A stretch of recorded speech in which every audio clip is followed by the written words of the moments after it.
What is up, everybody? Thanks for joining us. Surprise live show this week because we said last week we weren't going to do this because we were getting together for our Oktoberfest tasting. Well, we did do that as planned, had a good time and some brat. Well, you know what? Well, I'm going to give a shout out once we get in the show here for that. But, let's just jump into it. Long story short, we had some technical difficulties on the day of the tasting. So we're doing the live show now. And we're going to rock on with it. As always, we'd love if you had a comment, something to chime in. Throw it in the comments there. We'd love to hear from you. With that said, we're going to get rolling here and get into the show.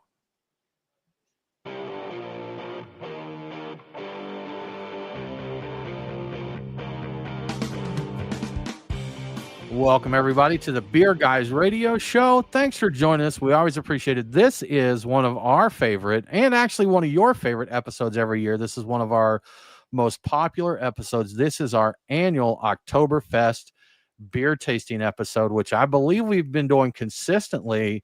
Have we done it every year of the show, Brian? Maybe not the first year. I think we did some things where we did Oktoberfest events, but not our blind tasting. But we've been doing that at least 5 or 6 years, I'm sure. Yeah, I want to say that was it last year was our 7th, or this year was our 7th? I saw that written down somewhere. Like not every year, but like most of them. I believe this is a conversation we have every year, how many we've done, because we don't remember from year to year. But anyhow, it's unknowable. I am Tim Dennis. Brian Hewitt, how are you? I'm great. Oktoberfest beers, love them. I'm glad the season is finally here. We're finally in the Oktoberfest season. Yeah. Do you know that our tasting was the first Oktoberfest beer that I've had this year? Like, we went out a couple weekends ago to Halfway Crooks Beer, and they did not have their Oktoberfest out yet, but we did get to sample that one. That's not in our ranking list, and we'll explain why here in a little bit, but we did get to drink it. Mike Nate, how you doing? Doing well. I told you guys that I got a little bit of promotion at work, and so congrats. Always a good thing. That kicked in this week, and so the benefit of having one full-time job and one part-time job on top of it. So all for the same company. So it's just a lot of work right now, but I'm happy to be here and talking Oktoberfest for you boys. All right. Do you get a full-time and part-time pay, or is it still just? I do not get a full-time and part-time pay. I did get a raise, and I am still hourly, so I do get overtime. All right. Well, that's not too bad. Good. It sounds like they're taking care of you there, so that's good. Yeah, good I'm not too upset about it. Awesome. Well, y'all, unusual for our Oktoberfest show, but because of the way that we are recording it, we do actually have some beers of the week this week. Brian, what are you sipping on? Yeah, so Mike Nate did his road trip, and he brought back for me something I've been wanting for years to drink again, Von Trapp Pilsner. I had some as a pregame type of warm-up beer, and still wonderful, still glorious. Recommended if you have the, access to that. Great beer. I am currently drinking an Oktoberfest Marzen from Warsteiner, and it's one of the beers that will be featured in the show. I'm not going to say anything about it at all other than that. So, and as a post game, when we're done, we're wrapping things up, I'll get into Six Bridges Feierabend, which is also a Marzen. And these just happen to be beers I had left over from the show. So do not read anything into them other than these were ones I had available for me to drink. And I felt like drinking Oktoberfest beers during our Oktoberfest show recording. These are here. Nate, will you look up what Feierabend means? I assume that is a word with some meaning to it. So let's see. I know there are several beers that have that name. I was looking it up earlier, so it definitely has some sort of a meaning. Right. Nate, what are your beers for the week? I am so I didn't write them down, but I have also a leftover beer from the show, the Sierra Nevada Oktoberfest Fest beer, which is a collaboration with Stort. I'm not great at good stuff. European. Yeah. All right. Anyways, this is a Marzen, and then on deck, also from Von Trapp, I've got their Oktoberfest, which is also a Marzen. So looking forward to that. Okay, good stuff. Here is the beer list of all the beers that we got into. And guys, I tell you what we do. I'll share the beer list. Brian, you've got some info on actual Oktoberfest. And then we will get into, how about we talk about like the first 6? Then we'll let you share some of your Oktoberfest stats that you so kindly bring us each year, Brian. Okay. And then we'll go over our last 6, and we'll wrap the show up with our winners there. Nate, what you got for us? I would like to interject. I did find the translation for the Six Bridges beer name. It means we're celebrating the end of the day. It's the quitting day or Okay. quitting time. Yeah. Quitting time, man. Quitting time. Mhm. Okay. That's cool. All right, y'all. As we do every year, we taste 12 beers. We make a list of 12 because that's a reasonable number to drink without getting too ridiculous. And if you have never done a beer tasting, especially when they're all the same style or similar styles, they're not easy.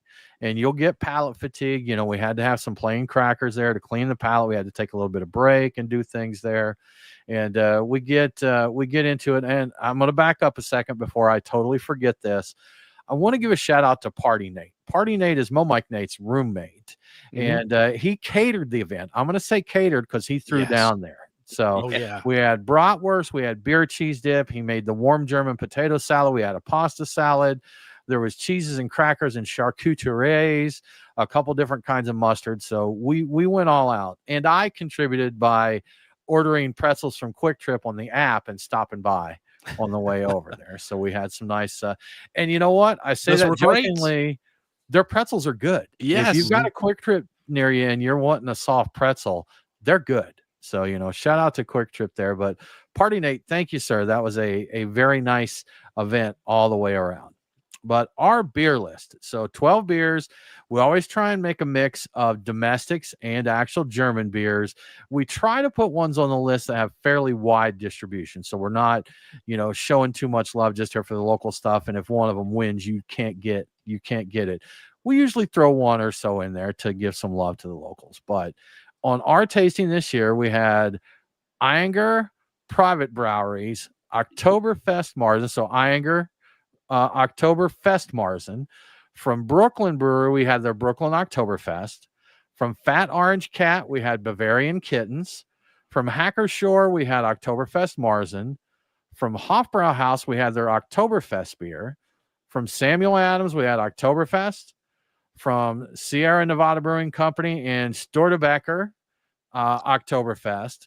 Local loved here from Six Bridges, the one Brian was just talking about, the Feierabend. From Eyinger, wait a minute. Eyinger's on there twice. Or wait. Oh, are they on there twice? Oh, I think the list is messed up. Okay, we've got a few repeats here. Then from the Spotzel Brewery, Shiner's Oktoberfest. From Tucherbrau, Fest beer. From Vorsteiner, we have Oktoberfest. And from Weihenstephaner, we have their Oktoberfest beer. And to anyone that actually speaks German, I apologize now for the way I absolutely brutalized many of those names. But that was what we did. And Brian, you kind of broke down some averages here on the beers or commonalities in the beer. So tell us about the beers that we tasted. Yeah, I like to do a little stats on what we're drinking. We have a pretty even split this year.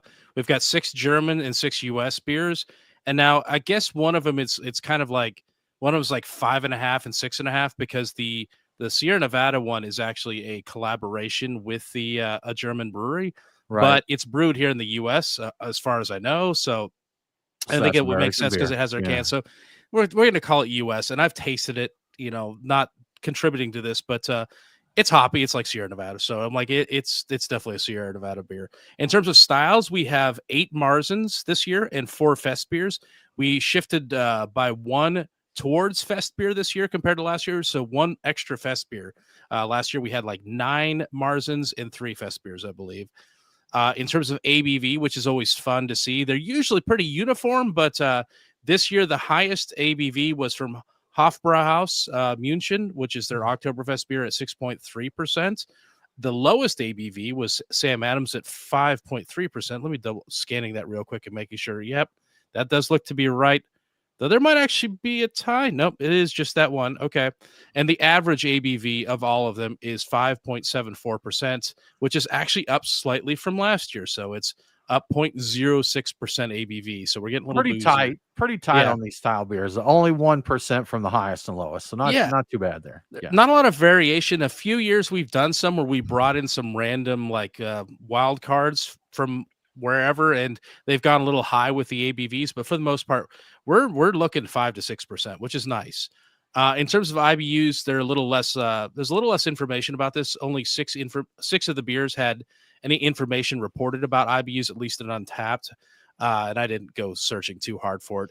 The highest and average IBU numbers did not change compared to last year, so we're right there with those.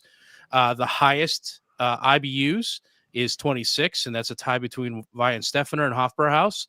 The lowest is Sam Adams Oktoberfest with only 16 IBUs, and the average is 25. So it's okay, about right, I think, for about the style. there, huh? Yeah, Yeah, it's okay. nothing too dramatic either way. It's interesting the Sam Adams is so low with it. They didn't really stand out necessarily to me as being noticeable in that way, but you know what? I was blind tasting it, so I had no idea I was drinking them. So that is what I have for this year's stats about our beers.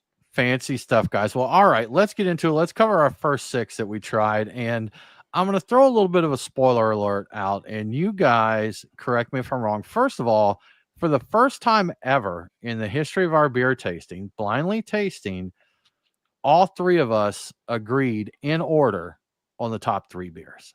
So I'm pretty sure.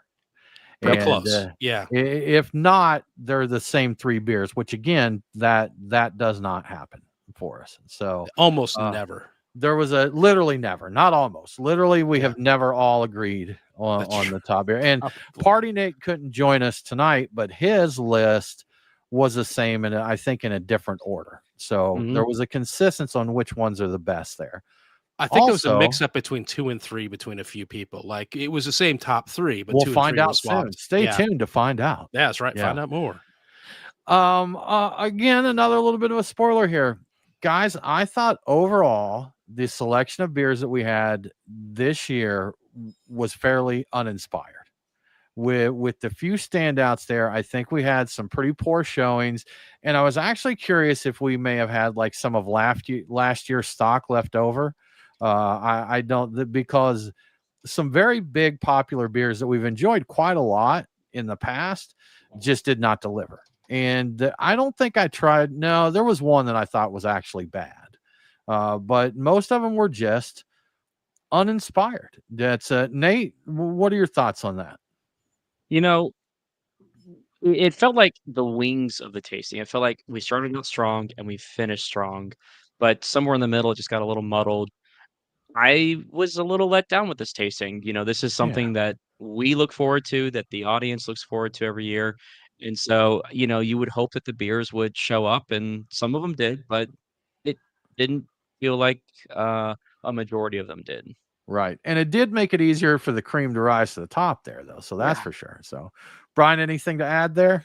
I think we were halfway through it. So we're talking about the first 6. We were halfway through it, and I know comments were made. I'm like, I don't know if I have a 3 that I'd be willing to recommend. That's correct. Yeah. And that was a very real concern of the groupings. I think the second, because we did them in 4 groups. So we did the first 3, right. The first 3 were not bad. I'm like, I had a solid contender in there for my favorites already in the first 3, but in the second 3, I'm like, there's nothing in here that some of these aren't very good, and there's definitely nothing in here that beats the first 3. So when you're halfway through your beer tasting and you really only have one that you think you could consider, so, and we're probably with what we're about to say, we're probably sharing some info, things you can see to come there, but anyhow, the first beer that we tried was the Weihenstephaner, and my notes on that is that was a slight sweetness to it, had a little bit of hoppiness, a noticeable hoppiness, and I got kind of grass and hay notes. All of that to me in a very pleasant way. Everything, it seemed to have good character. It was a little lighter. The overall flavor on it, overall body was a little lighter. But what was there, I thought, was pleasant, very drinkable. And I think it would have been a great one to throw down with some food, which we did. So, I think that that was it there. Brian, what are your thoughts on the Weihenstephaner? Yeah, I thought it was I like that. It initially, when we first got it, it was a little warm. We cooled it off again, and this is the probably the one and only beer that when I tasted, I'm like, this is definitely from Germany. I know that I could taste it. It had a little hint of that, a little pleasant hint of the touch of light struck that you get in German bottles. That was in there, but it also had yeah, nice touch of caramel to it. And like it just everything about it, it seemed like it had depth, it had some variety to it. I really enjoyed that one. And the more I drank it, the more I liked it. It went from being okay, this is definitely German to like, I really, really like this. I just want to keep Really drinking dig it. this one. And Yeah. I got more samples as I was going along to compare it to other ones. So yeah, I don't want to go too much further. I did guess this was German. I was thinking it was the Warsteiner, which I should have known better then because the Warsteiner was an Oktoberfest. I happen to be drinking that right now. And it was very clear to me. All of the first three, especially this one, were all fest beers. They're all like straw colored. Yeah, right. these were definitely fest beers. So I didn't have a lot of really good guesses this time around, and this one I was definitely off on. Gotcha. Nate, thoughts to add? So on this first one, yeah, I agree with Brian's sentiment. It definitely was a fest beer. Tim, I agree with you on how this was just like a light, very easily approachable beer. For me, my notes on this that it had a mild hop bite. I did say it was kind of bland, but honestly, I think I misinterpreted kind of bland to just an easy drinker. You know, it Gotcha. was balanced. Sure. It was balanced. It didn't have any like sharp flavor notes or any flavor experiences in any direction. It just was middle of the road, just something consistent. There you go. Our number 2 beer was Sierra Nevada. And Nate, we're just going to go right back to you, man. What are your thoughts on the Sierra Nevada? Great. This one, you know, when we're doing a beer tasting and I had 3 beers in front of me, so of course I'm comparing them. So I said comparatively to number 1, this one was had a little bit more was a little bit more bready to me, but it had a bitter finish, and the bitter finish just sort of left this weird taste in my mouth, and I didn't like it as much. Brian, Sierra I Nevada. I agree with you on that. There was it was bitter or even astringent finish to this that I didn't care for.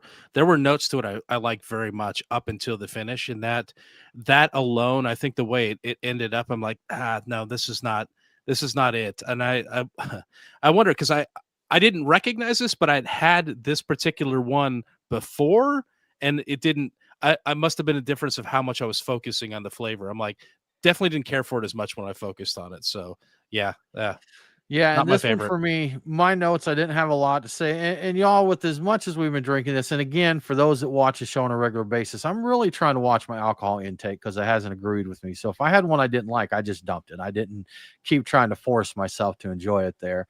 And my notes said that it tasted very green to me. That was the way I remember perceiving it. Had kind of a dry finish to it, and yeah, that bitterness, astringency, it just wasn't pleasant. And I got to admit, finding out this was Sierra Nevada, that was a surprise to me. You know, we usually expect pretty good things out of them, and this one I don't think delivered for any of us. So the number 3 beer we got into was the Tuscher or Tucker Brow. Brian, thoughts? Yeah, I had this as being like sweeter, a little bit more like grainy, crackery than some of the other ones. It definitely didn't strike me as necessarily being German, even though obviously it was. It had a little bit more of a syrupy mouthfeel, I noticed, and it was considerably more effervescent or carbonated than the rest. I thought this was pretty good. I didn't like this as much as number 1, but I thought this was pretty solid. And I think going forward, it was one of my higher picks. I'm not going to say where it ended up in the whole ranking, but yeah, it was up there. I like this one a fair amount, but okay. last year it did extremely well. So I don't know what happened between last year and this year. All right, Nate, thoughts? I didn't have a whole lot of notes on this one. I just said that it was more on the malty side than on the hop bitter side. Okay, and that's my notes on it say there's some malt present to it, there's some hops, and then I said okay, but not great. You know, it just didn't really stand out. It's like, yeah, this is fine. If you were somewhere and they served you this, I don't think I would have been thrilled. You know, I guess it depends on if I was at a German restaurant, you know, a good German restaurant. But if I was at a truck stop, I'd be like, all right, I'm at a truck stop. I kind of have to expect a German truck stop. It's a German truck stop. Okay. Yeah, on the Autobahn. So you got to drink Got fast. So, yeah. All right, guys. Our number 4 beer was Hofbrauhaus. My notes, it tasted muddled. It just didn't taste like it.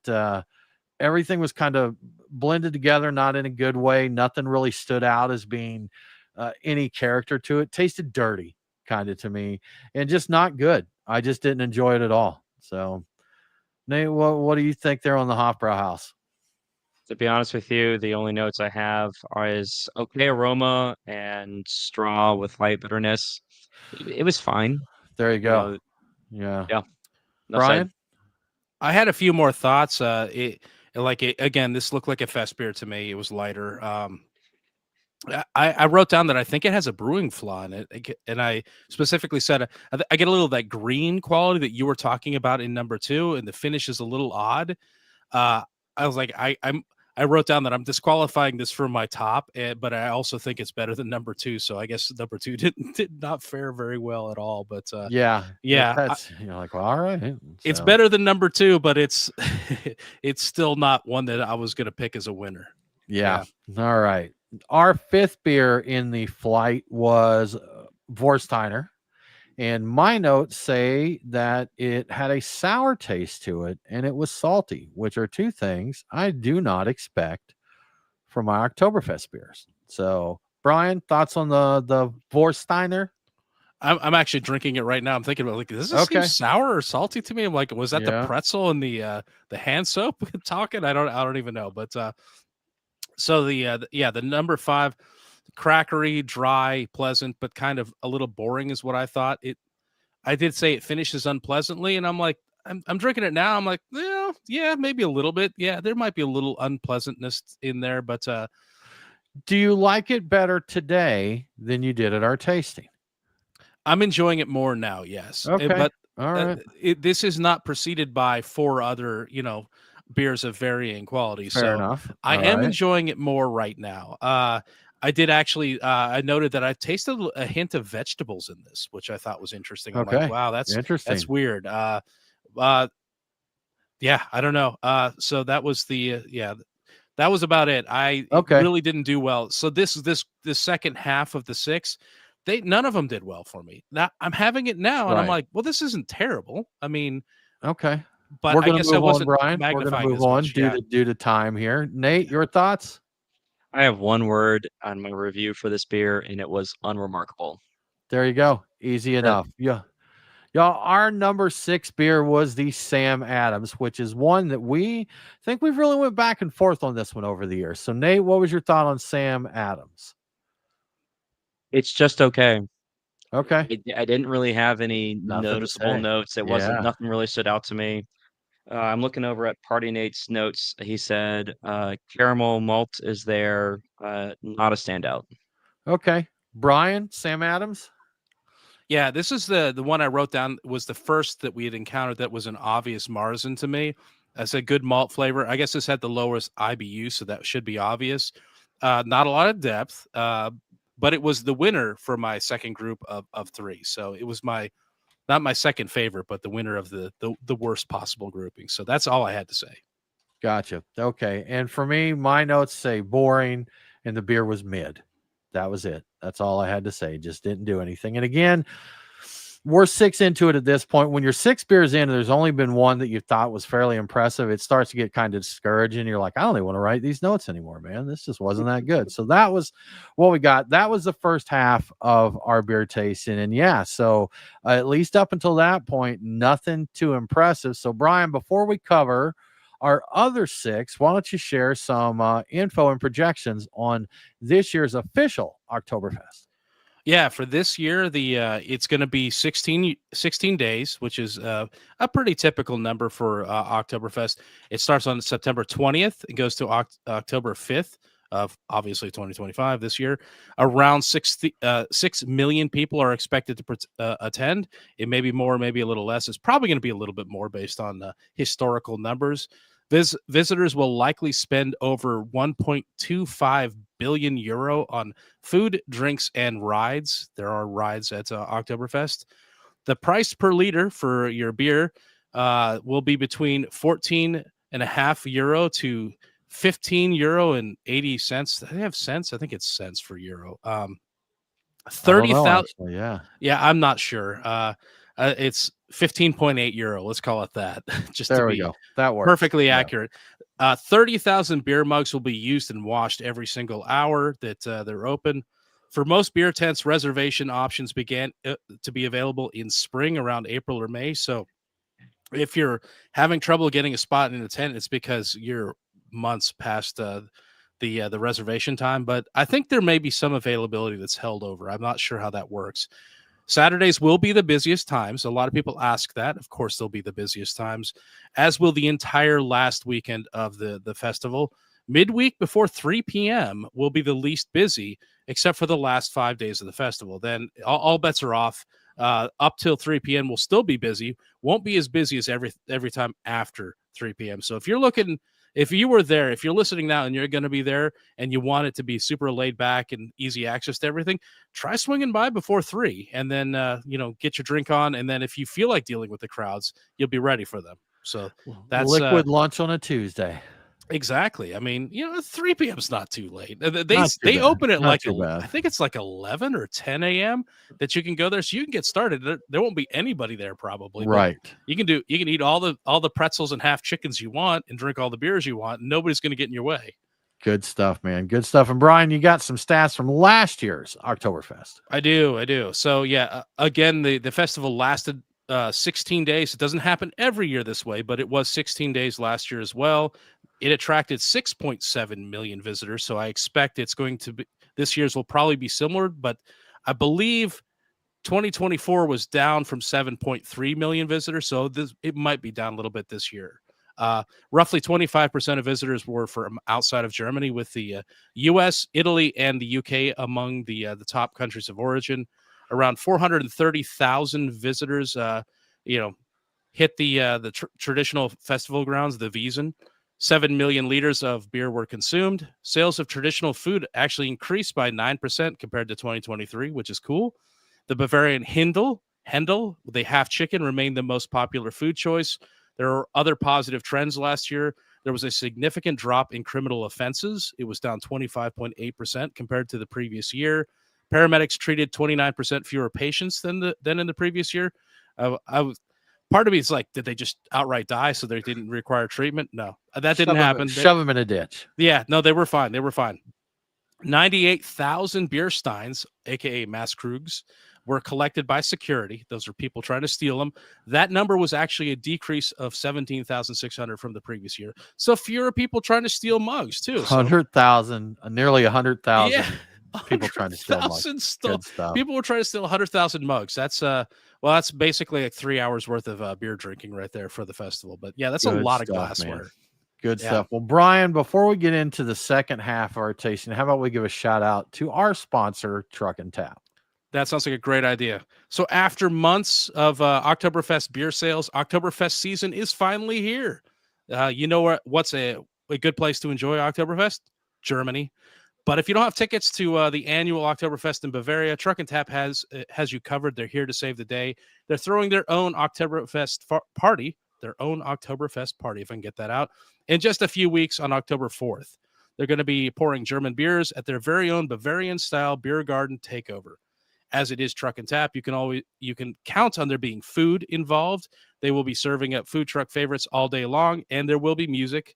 Of course, there will be music. You can't have Oktoberfest a party like that without music, and Truck and Tap has always got music on. They always have musical events. So the party is going down at all Truck and Tap locations: Woodstock, Alpharetta, Duluth, and Lawrenceville. So pick your favorite location, jot it down in your calendar right now, make a point of going there, having a good time. And you know what? I'm not going to get into beer picks for the week because their lists do not yet have the Oktoberfest beers on, and I feel weird about recommending beers that aren't Oktoberfest beers on an Oktoberfest go there beer and show. See what they got, y'all. Yeah. Go check out Truck and Tap. Whatever you get, it's going to be good, and they're going to have a good variety for you. I recommend getting the Pilsner, which is probably a German Pilsner, off the side pull tap. It's going to be great. They always have a German Pilsner or two on.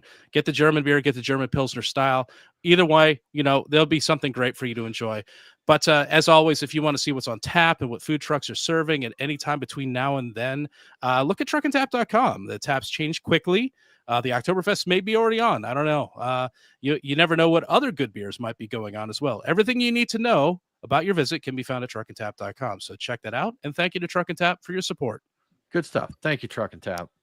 All right, y'all. The second half of our tasting. Drum roll, please. Beer number 7, Anger Nate, what did you think of the Iyengar? I said that this one had good flavor. I That's a thought great that, review. A good flavor. yeah, right. Good flavor. Sorry, I had How's the salt taste? uh, It's salty. Salty. a little bit of chocolate too. It was malty, and then it had a light bitter finish. I thought this was a very strong opening beer for this bracket. Very cool. Brian, what are your thoughts there, sir? After that previous group of being completely disappointed by 3 beers, I wrote this is a solid contender, number 7. Good malt flavor, nice richness. Strikes me as being closer to what an Oktoberfest Marzen should be. And I also said not perfect though. I didn't guess what Not it was, perfect. but I thought this was good. This was like after being All let right. down by 3 beers, we're back on. Yeah, Good way to start the third flight for us, huh? indeed. I put very good. I said it had a nice malt character, and I definitely noticed like some toast and caramel notes in it. So it was one that definitely brought its A game. And again, after going through the first 6 beers and only having one that I truly thought was pretty enjoyable, it was really nice to get another one in our tasting. That was quite nice. So yeah, enjoyed that one. Number 8 was Hacker Shore. And I'll go ahead and get mine out of the way. I have one note on this: boring. That's all I had to say about this. I didn't go into anything else. So, Nate, what did you think of the Hacker Shore? Not a ton of depth, so boring is apt. All right, Brian, anything to add there? It must have been really well carbonated because I said effervescent but less interesting than number 7. So I was on board with the boring part there. It did have Yeah. a nice lingering toasted bread flavor, and I thought I got a little bit of an off flavor in it as well. But yeah, I wasn't that into it. And you said earlier we might be getting old stock. It's possible this may I'm have been an old curious, beer man. with I thought higher we might, carbonation and like a hint of an off flavor, maybe. since Oktoberfest season starts like early July, I thought mid-September we'd be pretty safe that we were getting fresh stock, but Yeah.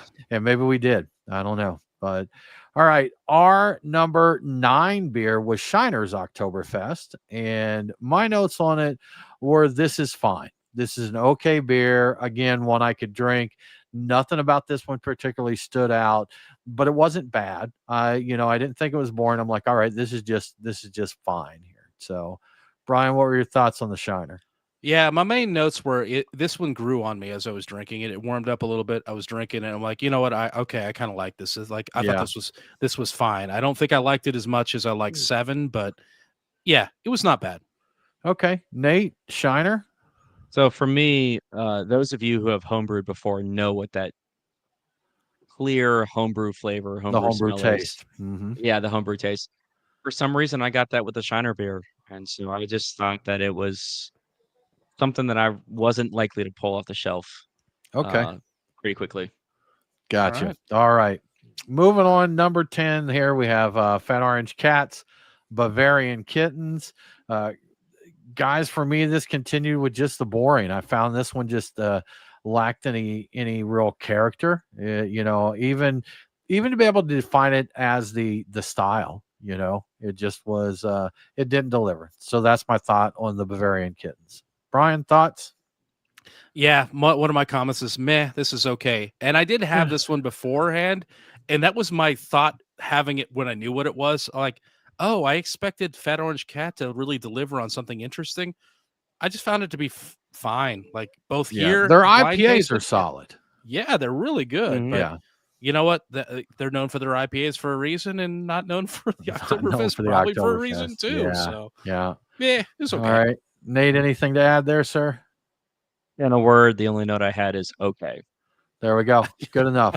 Our number 11 beer was Brooklyn. And y'all, I actually grouped Bavarian Kittens and Brooklyn together. And I just said, these are both boring. So, again, Brooklyn, another brewery that we expect pretty good things from, but it just didn't have anything memorable about it for me. Nate, Brooklyn? I don't know if I was caught up in the conversation or if I was just so underwhelmed with this beer. I have no notes. No notes. Sometimes that says it all. Brian, what do you think about Brooklyn? The only thing I wrote down, and I don't think it I think it was just fine, but the one thing I noted was this was the darkest beer that we had. It had the deepest color to it, and I actually liked the color of it a fair amount. It might have almost been too dark, but in terms of like flavor notes, like nothing particularly interesting There we about go. it. So All right. yeah. And our number 12 and final beer in our tasting was from our local boys at Six Bridges Brewing, the Feierabend. And my notes said this is very good. I said it has a nice depth. There's a lot of character to this one. Very enjoyable. So those were my notes on that one. Brian, Six Bridges. I think I wrote the some of my Brooklyn Brewery stuff down in Six Bridges. I liked the Six Bridges one. I thought it was pretty good.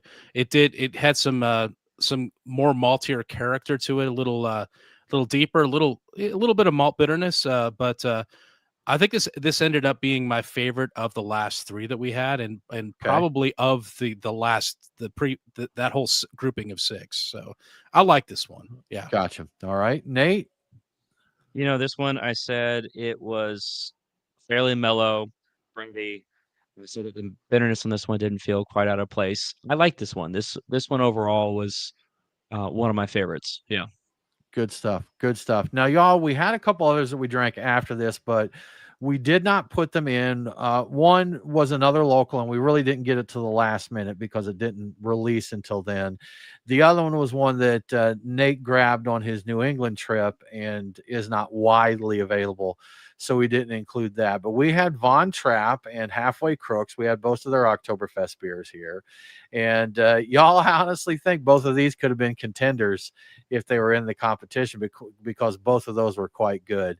And I don't know, Brian, when we went to Halfway Crooks, I got I believe it was I still get these two mixed up, like which one of the Pilsners has the more hoppy. It's Bavarian that has more hop character versus Czech. Is that right? I think Bavarian has more hop character. German Pils there. German does, yeah. But I got a Pilsner that was hoppier than I like in a Pilsner beer. So well made, wasn't my thing. But I don't think those guys have had a miss for me out of the beers that they've made. And that's uncommon. But really nice. Von Trapp, we had them on the show years ago. They had sent us some beers down. We enjoyed all of those. The Von Trapp Pilsner was one we enjoyed, and Nate brought some of that back. I should have heisted one of those from you, Brian, because I know you got some of those. And I left without actually hijacking any of those fancy pants beers there. But I like both those quite a lot. Nate, any thoughts on our extracurriculars there? I agree with you guys. I think that had they been included, they easily could have been top contenders. The Halfway Crooks, we talk about those guys on the show all the time.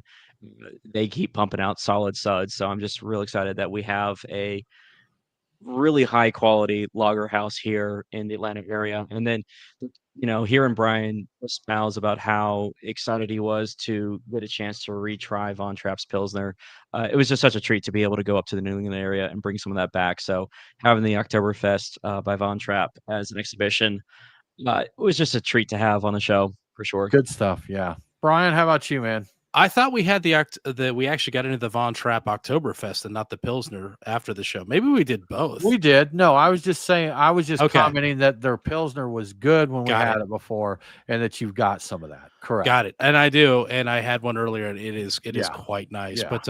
Yeah. But my notes were that had they been involved in the ranking, assuming I would have tasted this blind, I would have probably put the Halfway Crooks Fest beer as my number one, and the Von Trapp Oktoberfest is my number two. I like both of those a great deal. We also had a Schoolhouse's Beer Garden backpacker that's left over from last year that I happen to have. We opened up. It's lost some. It was a little heavy on the carbonation, but honestly, I don't know. Now, for those that don't know what that one is, that is a collaboration beer we did with Schoolhouse last year, where we had a pinball tournament to raise funds for St. Jude, and they did a collaboration beer with us and donated a portion of the proceeds to St. Jude. So that's what that beer was. And that one we know for a fact was a year old. Oh, for sure. Yeah. And fresh, it was great. It was really very good beer when it was fresh. I drank a ton of it when it was fresh, but had a little bit of it left over, and it's still a solid beer. It's just not specifically anymore. It seems to have lost any kind of real identity as in terms of I would not have said that was a Marzen or anything like that. It doesn't taste necessarily like anything, but it also tastes fine. A little overcarbonated because I think some things were active in the can, but honestly held up pretty well for a year-old beer of that style. That's you really shouldn't be aging something like that. So kind of on me that it still even exists, but hey, there we go. But those were all fun to drink. I liked all of those. Yeah, so they're in the not part of our official tasting, but if you're in an area where you can get Von Trapp or Halfway Crooks beers, their Oktoberfest offerings are quite nice, and we recommend them. So, Brian, before we get into our winners, which if you've been listening along here and taking notes, you probably can guess what we're going to say, but you have done a little history and transition on the way the preferred beer styles at Oktoberfest have changed over the years. Yeah. So a lot of how the beers have evolved over time and how they were selected had to do with some historic brewing laws. Basically, historically brewing was only allowed from September 29th, which is St. Michael's Day, to April 23rd, which is St. George's Day in Germany. And since people wanted beer year round, brewers started making stronger amber colored beer late in the brewing season. They called it Marzen or March beer after when they were brewing it. And for many years, 1900 to 1970, Marzen was, in fact, the king of Oktoberfest. But what we in the U.S. know as Oktoberfest beer, aka the Marzen, is not the most popular beer at Oktoberfest right now. Today, the Golden Fest beer, which is a high ABV Helles, is the king of Oktoberfest. It's an easier drinking style than the Marzens that are favored in the US right now. They usually also have a little bit of a higher ABV, so they're a little more dangerous. You can have some fun with those. So the transition to this style of beer taking over Oktoberfest began in 1953 when Augustiner introduced their lighter color Edelstoff, I think that's right, which took over as the most popular beer at Oktoberfest. The Fest beer style is so popular in Germany that Polliner's Oktoberfest Marzen is mainly brewed for people outside of Germany. That's the Polliner we usually see. You can still get the Marzen in Germany, but it isn't really called Oktoberfest there. They call it Munich Marzen instead.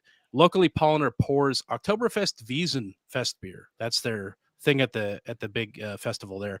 Marzens and Fest beers haven't always been the kings of Oktoberfest either. There have been other things. The favorite style of Oktoberfest beers has changed a lot over the years. From 1810 to 1870, it was the Dunkel. People were drinking Dunkels at the festival. From 1872 to 1900, it was the Bock. Then, as we said before, 1900 to 1970 was the Marzen, and about 1970 is when Fest beer started taking over, and it's been going strong ever since. So that is what you could expect from the beers in Oktoberfest and how they all got to be where they're at. But a good Dunkel and a good Bock are still great, and you should still drink those. And you know what? Open a few up during Oktoberfest just to, appreciate the older Crack days. them open. Enjoy the good stuff. Yeah. Yeah. And Brian, something fun every year. I think we've talked about most of these, but if you need some German drinking phrases to shout out while you're enjoying your Oktoberfest, Brian's got a few for you. Well, if you're hitting Oktoberfest early, Frühschoppen might be one that you might not shout out, but you might be participating in. That is the tradition of meeting at a pub late in the morning and drinking Weiss beer, or I will open it up and let it be Fest beers too. Sometimes eating a meal. It was popular for after church services in certain regions of Germany, but with the decline of church attendance is less common to these things. But Frühschoppen is something I think you do at Oktoberfest, drinking in the morning. They open at 10 or 11, so you could do this. The big one everybody hears is "Oh, Zapt is." It is tapped, and you should yell that every time you open up a beer during Oktoberfest, in my opinion. Loudly, but wherever you are, anywhere, yes, all the time. Traditionally, it's proclaimed by the mayor of Munich when he is tapping, or she, when whoever is tapping the ceremonial keg or king, whatever, to kick off Oktoberfest. If you're tapping a king, you can yell Zaft is too. So Prost, obviously everybody knows that. That's cheers. Zum Wohl is to your health. That's also a good thing to shout out while you're drinking. I don't think you want to shout this, but maybe if you see people laying all over the ground, you might yell Beer Lichen. That means beer corpses. That's what the locals call the people that get drunk too early and pass out in the grass at Oktoberfest. And when they're drinking fest beer, this is going to happen. Gemütlichkeit is the state or feeling of warmth, friendliness, and good cheer. So that's what everybody's filled with at the Oktoberfest, especially in those tents. And you're going to hear in the tents, especially Eins, zwei, drei, Gesufa, which means 1, 2, 3, drink. And my German pronunciation, I apologize for that. So Eins, 1, zwei, 2, drei, 3, Gesufa. drink. Yeah. Good stuff. All the German we need to know there. And Brian, people like to drink and shout things and pass out on the grass at Oktoberfest, but there's some games there too. There's a few traditional ones. So what are some of the traditional games at Oktoberfest? So in addition to like they have carnival rides, I mentioned that before. There are rides that people can buy into. They've got a swing carousel, the Ferris wheel, I guess the largest mobile drop tower in the world. If you like being dropped from high places, you can be dropped while you've been drinking. So that'll be great. Sounds like at Oktoberfest, you're just asking for people to hurl all over everything. I just assume that there's just a trough at the bottom, just like giant field to collect all that. And they have the largest transportable roller coaster in the world, apparently, that's brought in. But in terms of actual games, they have yodeling competitions. They've got beer stein races. I've seen video of this where you try to run and see how far you can carry your beer stein without spilling any, and people generally don't do too great. It's fun to watch because the beer winds up all over the ground. There is the one that everybody knows about, which is the stein holding, or Maßkrugstemmen, I think. It's holding a liter of beer out in front of you for as long as you can, and it gets really heavy really quick when you're holding it and not drinking it. Interestingly enough, there is a U.S. Steinholding Association, and the U.S. men's national Steinholding record is 21 minutes and 17 seconds. It was set by Michael Tyler at the 2018 Lenny Coyne Memorial Hofbrau Maßkrugstemmen Championships at there's so many at a parade in New York's Oktoberfest. So we'll just summarize it that way. There's a lot of words there, and they're all hard to say. So many words, man. So many words. And we've got another one that reminds me of some games I've heard that people around here sometimes like to play. In Germany, they call it Hammerschlagen, which is hammering a nail into a stump. I think I've heard people around here call it stump, but each person gets a swing at the nail until somebody nails it. I don't know exactly how that works, but there's a lot of drinking involved and swinging of hammers and possibly injuries. So it's all good fun. There is also sausage sculpting contests, which sound great. The chicken dance, which everybody knows, and you're likely to see giant chess or beer checkers or that sort of thing when you're there too. So anything you can think of that's a party game, you're probably gonna see at Oktoberfest. There's a lot of shenanigans going down. Shenanigans everywhere. Something I enjoy about Oktoberfest is the music there and what they get into. And some of the songs that are popular there may surprise you. They got some international hits. I think Oktoberfest, one of the most popular ones there that I'm sure we've all heard is Ein Prosit. Yes. That's always sang. You're definitely going to hear that one. And again, I'm not going to say this correctly, but in München steht ein Hofbrauhaus. So that is, Munich's the Hofbrauhaus. So that is definitely a popular one. Another traditional one is Fliegerlied, which is an upbeat polka children's style song, and the Liechtensteiner polka is another traditional one. Now, there's some international songs that you may not think are popular at Oktoberfest, but they are wildly popular and get a lot of crowd participation with sing-alongs. One of those is the Neil Diamond classic Sweet Caroline. Yeah, of course. Another is Good Old Country Roads from John Denver, man. That is a surprise popular song at Oktoberfest from Gloria Gaynor. I Will Survive. Really? Is a popular Oktoberfest song.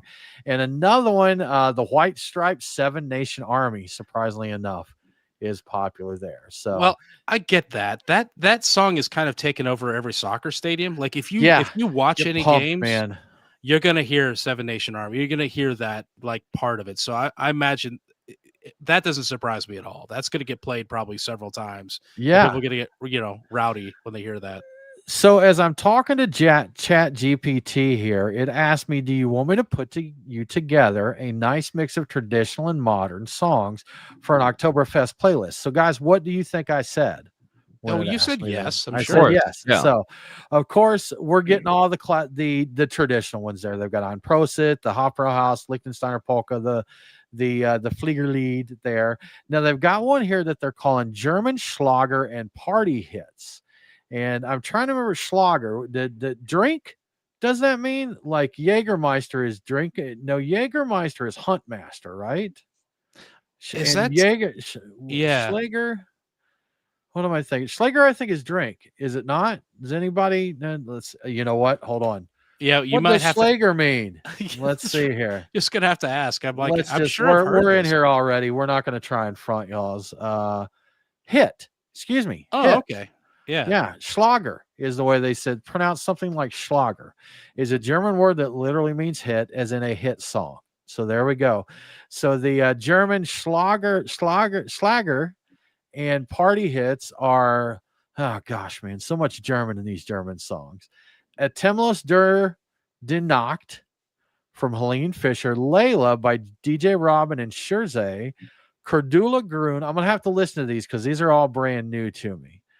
Ein Stern from DJ Utsi, Joanna from Peter Wackel, and Hula Paloo from Andreas Gabalier. And y'all, we'll put these in the show notes because there's no way you know what I'm talking about by saying this. But then, of course, the international songs, in addition to the ones we mentioned, Sweet Caroline, Country Roads, Seven Nation Army.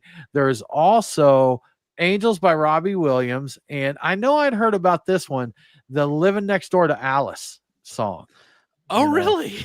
Alice, who the F is Alice? Yes, the yeah. crowd chant there. So there we go. Okay. Then, of course, you've got a few stadium anthems here that they like to play. The Seven Nation Army there. We Are the Champions by Queen. Don't Stop Believing from Journey. And another one from Queen, We Will Rock You. So that may I'm not be surprised by any what of you that. get into. Well, y'all, we are at the point of the show where we're going to reveal our top 3 beers. Nate, what was your number 3? My number 3 was from Six Bridges, the fire band. Feierabend, something like Feierabend, that, right? yeah. Yeah, that Okay. one. Apologies for the No mispronunciation. worries. It's a tough word. We're doing our best here. Brian, what was your number 3? Mine was also Feierabend. So Okay. that number 12. Yeah.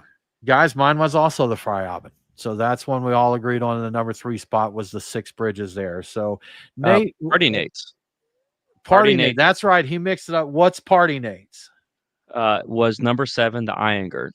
Okay. All right. There you go. So mixing it up just a little bit there.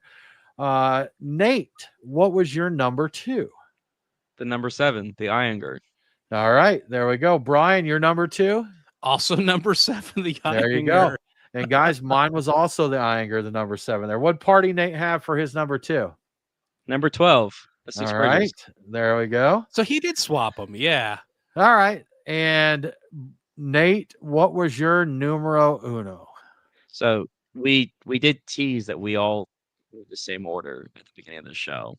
So Yeah. my numero uno was number 1 for Weinstefner, for Fest beer. Brian? Weinstefner Fest beer. Mine was also the Weinstefner Fest beer. And that was Party Nate's number 1 as well, right? That is accurate, yeah. All right, y'all. Swept. So It's just for what board, it's worth, 4 people blind tasting all came up with the same number 1 there. So and all 4 of us had the Weinstefner, the Iyengar, and the Six Bridges on our list, although Party Nate mixed it up with swapping number 3 and 2 there, but that seems like a pretty consistent consistency there. There's a word I was looking for, and I was I can't remember it, but we were all very consistent in what we liked. Consensus was the word I was looking for. Yes. Pretty solid consensus on those. But y'all, that's another Oktoberfest wrapped up. We definitely recommend you grab at least these 3. And you know what? If you tried some of the others, please do let us know what you thought of them. Let us know if they hit for you. These would be the 3 that we throw out there that we definitely think that you should get into if you're doing some festing. But definitely check out your local stuff, see what they have to offer, because some of those are really good. And that is one thing we had, like with the Six Bridges and the Halfway Crooks and even the Von Trapp. We know those were fresh because we got those, from the breweries, or from the local market. So no question on any of those. But good times at all. As always, guys, we always enjoy the Oktoberfest show. Good eats, good beers. Just tis the season, and we always enjoy it. We hope you have a good week. We hope you enjoy any Oktoberfest festivities that you get into. If you dig what we're doing here, we'd love for you to tell a friend to tune into the show. Share it on your socials. Get the word out there. Get more listeners to the show. If you really dig us, go to patreon.com/beer guys. We would appreciate your support very much there. But with all that said, we hope that you have a very good week, and don't forget to drink local. Prost.